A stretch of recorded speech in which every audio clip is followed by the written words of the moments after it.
4월이 되어서 우리 옷도 밝아지고 겨울 옷도 이제 세탁소로 또 장롱 안으로 들어가는 계절인 것 같습니다.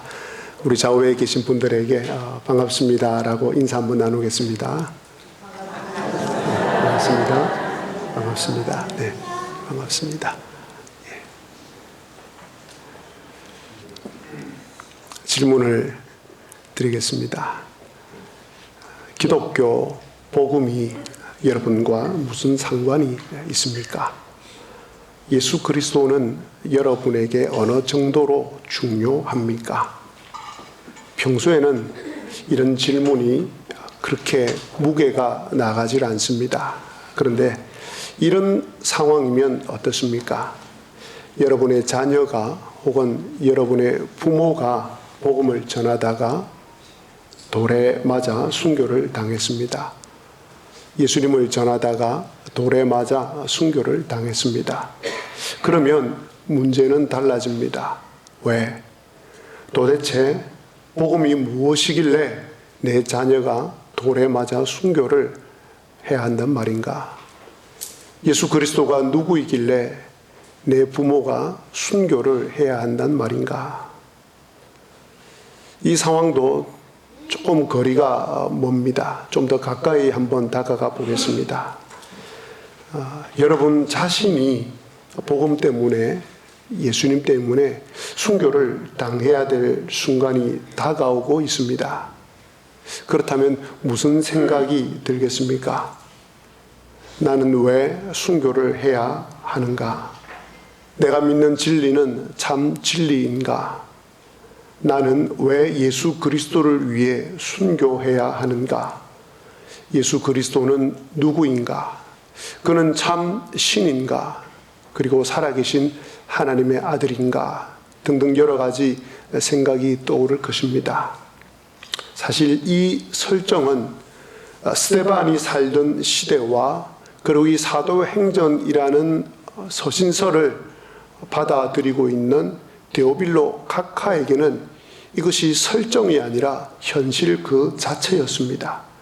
그러나 저와 여러분에게는 별로 이 설정이 현실성이 없어 보입니다. 왜냐하면 스데반이 당했던 순교와 같은 경험을 저희들은 하지 않았기 때문입니다. 복음 때문에 이 정도의 핍박이나 어려움을 겪지 않았기 때문입니다. 자, 그렇다면 하나만 더 생각을 해 보시겠습니다. 스데반과 같은 위기는 아니어도 지금 여러분의 삶에 다가온 일들을 떠올려 보시기를 바랍니다. 아직도 문제의 매듭이 풀리지 않아서 힘든 일은 없습니까? 육체적으로나 정신적으로 매우 고통스럽고 아픈 일은 없습니까? 겉으로 보기에는 아무 일 없어 보이지만 어떤 일로 인해서 불안하고 두렵지는 않습니까? 죽을 것 같다는 생각이 들지는 않습니까? 그것이 신앙적인 문제일 수도 있고 현실적인 문제일 수도 있고 인생에 대한 근본적인 문제일 수도 있습니다. 그런 여러분에게 복음은 어떤 힘이 됩니까?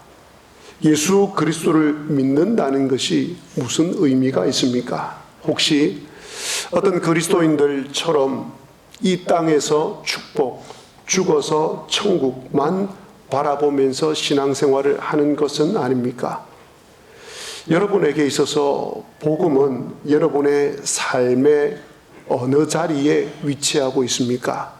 삶의 한가운데입니까? 아니면 변두리입니까? 스데반은 여러분들과 똑같이 교회에 아주 잘 다니는 분이었습니다. 게다가 성령과 지혜가 충만한 사람이었습니다. 그래서 초대 예루살렘 교회의 7명의 집사 가운데 한 명으로 선출이 되었습니다. 그런 스데반에게 성령님께서 권능과 은혜를 더하여 주셔서 스데반이 많은 기적과 이적을 베풀었습니다. 그러자 예수님을 믿지 않는 사람들이 스데반을 공격을 하고 진리에 대해서 논쟁을 벌이게 되었습니다. 그 결과 종교 들에 의해서 스데반은 사내들인 공회에 붙잡혀 들어가게 됩니다. 갑작스럽게 공회에 붙잡혀 들어가는 바람에 가족들과 제자들에게 이 사실을 알리지 못했습니다. 그래서 스데반은 혼자 법정에 끌려가서 자신을 고발한 내용에 대해서 잘못한 것이 없다는 것을 변론을 했습니다. 그런데 그 변론의 결과는 참으로 참담했습니다. 스데반은 그 변론의 결과로 순교를 당하게 됩니다. 그것도 돌에 맞아서 죽게 됩니다. 스데반은 아침에 집을 나오면서 인사를 하고 나왔을 것인데 그것이 마지막이 될 줄 누가 알았겠습니까? 또 제자들과 초대교회 성도들 역시 스데반이 그날 그렇게 돌에 맞아 죽을 것이라고는 아무도 생각하지 못했을 것입니다. 오히려 스데반과 같은 귀한 집사님으로 말미암아서 초대 예루살렘 교회가 더 흥왕하게 될 것이라고 생각을 했을 것입니다. 어쩌면 여러분에게도 스데반처럼 보통의 하루를 시작했는데 그날이 생각지도 못할 큰 위기의 순간이나 그런 큰 일이 일어날 수도 있지 않겠습니까? 그것이 꼭 순교가 아니라도 말입니다. 그렇다면 저와 여러분은 내가 믿는 기독교가 무엇이며 내가 믿는 예수 그리스도가 누구인가를 분명하게 정리해 놓아야 하지 않겠습니까? 그리고 나서 나의 하루를 시작해야 하지 않겠습니까? 그리고 나서 남은 내 인생의 발걸음을 한 걸음 한 걸음 내딛어야 하지 않겠습니까? 꼭 큰 일이 일어나지 않는다 하더라도 여러분은 여러분께서 믿고 있는 복음과 예수 그리스도에 대한 확실한 믿음이 있어야 하지 않겠습니까? 왜냐하면 여러분들께서는 여러분의 많은 시간과 재물과 재능과 그 외에 많은 것들을 복음과 예수 그리스도와 교회를 위해 헌신하고 있기 때문입니다. 여러분, 왜 헌신하고 있습니까? 오늘 하나님께서는 스데반의 순교를 통해서 기독교 진리가 무엇인지를 들려주고 있습니다. 더군다나 예수님이 아니라 여러분과 똑같은 한 성도의 마지막 죽음의 순간을 우리에게 보여주고 있습니다. 그것도 순교를 당하면서 우리에게 복음이 무엇임을, 기독교가 무엇임을 들려주고 있습니다. 그만큼 중요한 이야기이며 이 이야기의 무게가 무겁다는 것을 우리는 알 수 있습니다. 그렇다면 스데반의 순교를 통해서 들려주는 기독교의 진리가 무엇입니까? 첫째는 기독교는 배척을 받는 진리입니다. 스데반의 변론이 끝나자 사내들인 공회원들과 참석한 백성들이 마음의 찔림을 받습니다. 그리고 이렇게 반응합니다. 54절에 그들이 이 말을 듣고 마음에 찔려 그를 향하여 이를 갈거늘. 사내들인 공회원들은 스데반의 말을 듣고 분노했습니다. 폭력의 광기마저 서려 있었습니다. 마음에 찔렸는데 그들은 분노로 변했습니다. 혹시 여러분 기억하십니까? 성령님께서 오순절에 임하였을 때 베드로가 유대인들을 향하여서, 믿지 않는 유대인들을 향하여서 설교를 하였습니다. 그러자 사람들이 그 설교를 듣고 마음에 찔림을 받습니다. 그리고 어떻게 반응을 합니까? 사도행전 2장 37절에 형제들아 우리가 어찌 알고. 여러분, 이처럼 복음을 듣고 나면 두 가지 반응이 나타납니다. 하나는 형제여 우리가 어찌 알고입니다. 하나님의 말씀을 받아들여서 자신을 살피는 사람이 있습니다. 자신을 돌아보는 사람이 있습니다. 자신이 누군가를 깨닫는 사람이 있습니다. 그리고 회개하는 사람이 있습니다. 기회가 있고 희망이 있는 사람입니다. 또 하나는 마음에 찔려 이를 갈고입니다. 하나님의 말씀을 듣고 찔림을 받는 것까지는 똑같습니다. 그런데 이 두 번째 반응은 찔림을 받고 나서 대적을 합니다. 인간의 마음이 사단에게 사로잡히면 마음의 찔림을 받지만 오히려 불신앙적인 태도가 나옵니다. 말씀을 거부합니다. 말씀을 전하는 사람을 대적합니다. 기독교는 유일한 진리입니다. 영생을 주고 구원을 얻게 해주는 진리입니다. 하지만 사람들은 배척을 합니다.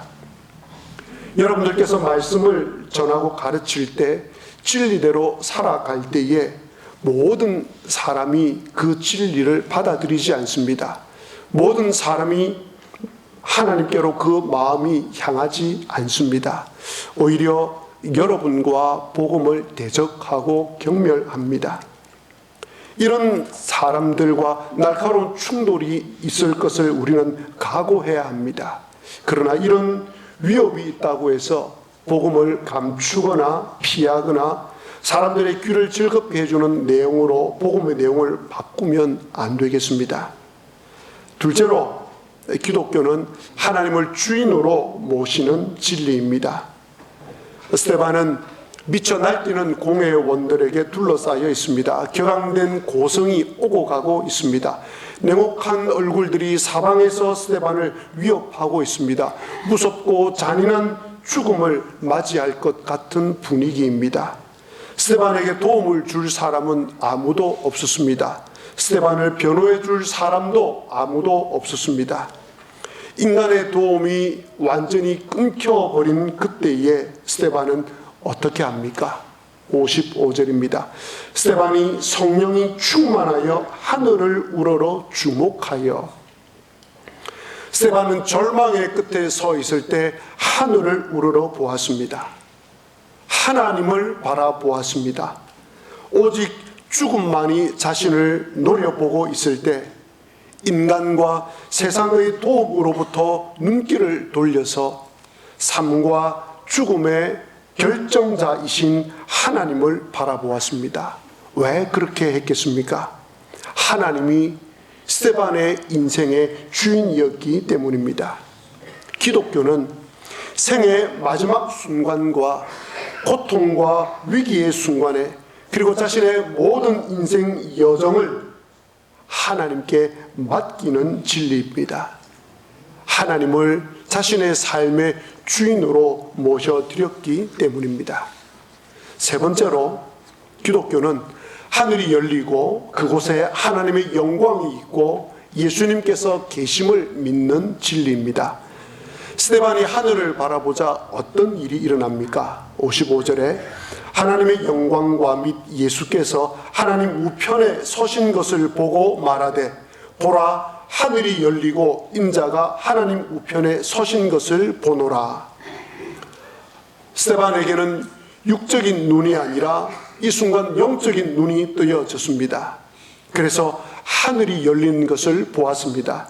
눈에 보이는 하늘이 아니라 보이지 않지만 분명히 존재하는 하늘나라의 영광을 본 것입니다. 그곳에 계시는 하나님의 영광을 보았습니다. 예수님께서 하나님 우편에 서 계신 것을 보았습니다. 이런 놀라운 장면이 이 세상 어디에 있겠습니까? 그런데 이 장면이 성경에 또 나옵니다. 조금 표현은 다르지만 마태, 마가, 누가, 요한복음이라는 4복음서에 모두 기록되어 있는 내용입니다. 그만큼 중요한 일이라는 것입니다. 어떤 내용입니까? 예수님께서 세례 요한에게 세례를 받고 요단강에서 올라오실 때에 일어난 일입니다. 마태복음에 기록된 장면을 말씀드리겠습니다. 마태복음 3장 16절입니다. 예수께서 세례를 받으시고 곧 물에서 올라오실새 하늘이 열리고 하나님의 성령이 비둘기같이 내려 자기 위에 임하심을 보시더니 하늘로부터 소리가 있어 말씀하시되 이는 내 사랑하는 아들이요 내 기뻐하는 자라 하시니라. 여러분, 이것이 기독교입니다. 이것이 있기에 복음을 위해 순교를 할 수 있는 것입니다. 이것이 있기에 예수 그리스도를 위해 순교할 수 있는 것입니다.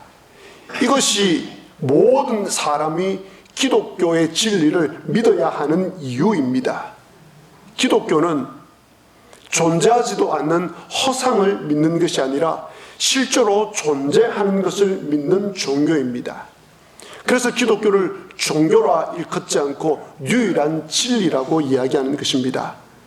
그렇다면 어떤 실제하는 존재, 어떤 것이 실제로 존재합니까? 읽으신 말씀대로 하늘나라가 있습니다. 하나님의 영광이 있습니다. 예수님께서 하나님 우편에 서 계십니다.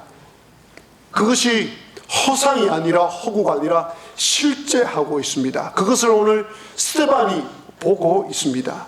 스데반은 그 사실을 믿었기에 마지막 생의 순간에 하나님을 바라보고 하늘을 바라본 것입니다. 사랑하는 교우 여러분, 이런 기독교를 내가 믿고 있다면 어떻게 내 삶을 살아가야 하겠습니까? 어떻게 신앙생활 해야 하겠습니까? 내 삶의 방식이 어떻게 바뀌어야 하겠습니까? 네 번째로, 기독교는 사람의 생명과 영혼을 하나님께서 주관하신다는 것을 믿습니다. 스데반이 보라, 하늘이 열리고 인자가 하나님 우편에 서신 것을 보노라 라고 말하자 재판을 보기 위해 참석했던 백성들과 또 바리새인들과 종교 지도자들이 일제히 일어나서 큰 소리를 지르면서 귀를 막고 스데반을 향해 달려갑니다. 그리고 스데반의 멱살을 잡고 옷을 찢습니다. 그리고 스데반을 예루살렘 성 밖으로 끌고 나갑니다. 순식간에 일어난 일입니다. 그리고 스데반은 처형 장소까지 질질 끌려갔습니다. 그들은 스데반을 세워 놓았습니다. 그리고 주변에 있는 돌을 주워 들었습니다. 그 순간 스데반이 군중들을 향해 돌아섰습니다. 너무나 태연한 그의 모습에 잠시 움찔했습니다. 들고 있던 돌을 던지지 못하고 만지작거리고 있었습니다. 그러나 그것은 순간뿐이었습니다. 첫 번째 누군가가 던진 돌이 날아들자 광기 어린 군중은 기다렸다는 듯이 자신이 들고 있던 돌을 던졌습니다. 스데반은 돌을 맞기 시작했습니다. 몸과 머리에 피가 터지기 시작했습니다. 그가 입고 있던 옷은 찢겨졌고 온몸은 피로 덮였습니다. 마지막 숨이 남아있던 스데반은 하나님께 이렇게 부르짖습니다. 59절에 주 예수여 내 영혼을 받으시옵소서. 주 예수여 내 영혼을 받으시옵소서. 스데반은 마지막 순교의 일을 감당하기 위하여서 하나님께 기도합니다. 마지막 순간까지 하나님을 의지합니다. 자신의 생명과 영혼을 하나님께 부탁합니다. 여러분, 하나님은 생명과 영혼을 주관하시고 받아주시는 분이십니다. 하오니 여러분의 생명을 항상 하나님의 손에 의탁하시기 바랍니다. 모든 위협에서 생명을 지켜주시도록 하나님께 기도하시기 바랍니다. 모든 유혹으로부터 벗어나도록 기도하시기 바랍니다. 마귀의 세력으로부터 건져주시도록 기도하시기 바랍니다. 그리고 언젠가 죽음으로 부르심을 받을 때 여러분의 영혼을 받아주시도록 하나님께 기도하시기 바랍니다. 여러분의 영혼을 하나님의 손에 맡길 수 있다면, 맡기기만 한다면 죽음 앞에서도 두려워하지 않게 될 것입니다. 만일 여러분께서 하늘이 열리고 하나님의 영광을 보고 예수님께서 하나님 우편에 서 계시는 것을 보노라라고 말했던 그 스데반의 말을 믿는 분이라면 여러분께서는 이 땅을 떠나실 때에 주 예수여 내 영혼을 받으시옵소서라고 고백할 수 있는 분임을 믿으시기 바랍니다. 다섯 번째로, 기독교는 자신에게 돌을 던진 사람을 용서해 달라고 기도하는 진리입니다. 스데반은 자신의 영혼을 받아주시옵소서라고 기도한 후에 그것으로 끝내지 않습니다. 마지막 힘을 내어서 무릎을 꿇고 크게 기도합니다. 무슨 내용이 남아있길래, 무슨 기도의 내용이 그렇게 중요했길래 내 영혼을 받아주시옵소서라고 한 다음에 이 기도의 내용을 드렸단 말입니까? 60절입니다. 주여, 이 죄를 저들에게 돌리지 마옵소서. 하나님의 영광을 보고 예수 그리스도를 보았던 스데반은 자신을 돌로 쳐 죽이는 사람들을 향해서 하나님께 긍휼과 자비를 베풀어 달라고 요청하고 있습니다. 사랑하는 교우 여러분, 기독교는 하늘이 열리고 하나님의 영광과 예수님께서 하나님 우편에 서 계신 것을 보는 것, 그리고 스데반이 그것을 보고 있다는 것을 믿는 진리입니다. 그래서 순교할 수 있고 순교하려고 하는 것입니다. 아마 모르긴 몰라도 여러분 모두는 이 기독교의 진리가 제가 말씀드린 성경에 나오는 이 정도라는 것을 이미 다 알고 있을 것입니다. 그리고 이 진리를 믿고 살아가고 있을 것입니다. 그래서 이 진리를 위해서, 예수 그리스도를 위해서 순교할 각오를 하려고 하는 사람들일 것입니다. 지금 당장 자신감이 그렇게 많이는 없지만 순교할 기회가 내게 다가온다면, 그리고 스데반처럼 하늘이 열리고 하나님의 영광을 보고 예수님을 보게 된다면 스데반처럼 충분히 순교의 자리로 나아갈 수 있는 분들일 것입니다. 그렇다면 스데반의 순교가 오늘을 살아가는 나에게는 어떤 의미가 되어야 하겠습니까? 나도 스데반처럼 하나님의 영광을 보고 예수 그리스도를 보게 된다면 순교할 각오가 되어 있습니다 라고 고백을 하는 여러분들이 그 순교할 각오를 가지고 오늘을 살아갈 때 어떻게 살아가야 하겠느냐는 말입니다. 그것은 기독교의 진리를 위한 나의 순교의 각오를 오늘의 삶으로 살아내야 한다는 것입니다. 그 순교의 각오를 오늘 죽은 사람으로 살아가야 한다는 것입니다. 내 안에 예수님이 살고 나는 죽어야 하는 것이 순교적 삶입니다. 갈라디아서 2장 20절에서 우리 주님께서 이것을 가르쳐 주셨습니다.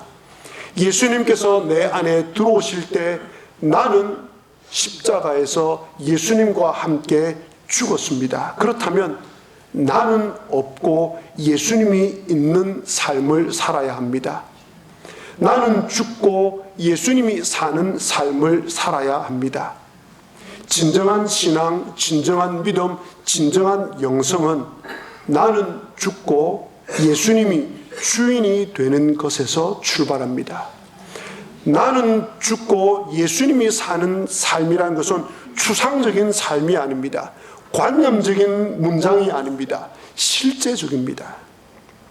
그 사람이 죽었는지 안 죽었는지는 눈에 보입니다.